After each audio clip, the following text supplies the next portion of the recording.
So, how has the US state and citizens' approach towards people coming and settling on its land evolved over the years? The United States is very much a settler colony in this, or settler colonial, or whatever term you want to use. And so it was what became the nation was founded by people who came to the United States, to the territory that was the domain of Native Americans and Native tribes, and settled the country. And so I think that in a sense, this is why the story of the United States has been a story of immigration.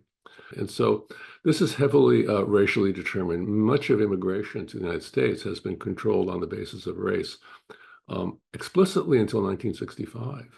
And so but what's interesting, and this goes back to your question, is I think that the impact of race has changed. Some of it has been much more explicit, and questions of eligibility and ineligibility, but some of it has been more subtle.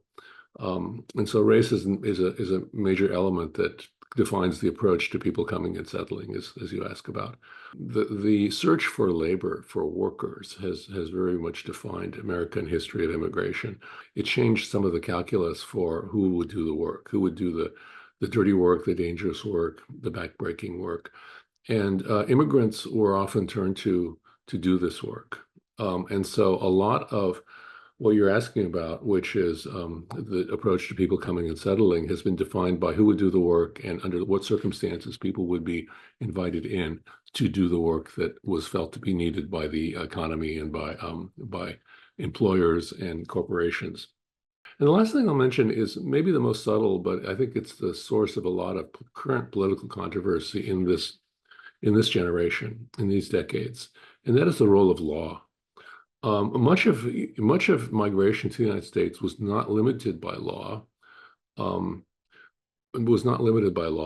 For a very long time, for various reasons. There was no federal immigration law until 1875, and the reason, there are many reasons, but I think the prominent one, obvious when I mention it, often overlooked, is slavery. Because until the United States could define who a person was, there would be no nationwide law controlling the movement of persons when you don't even know who a person is.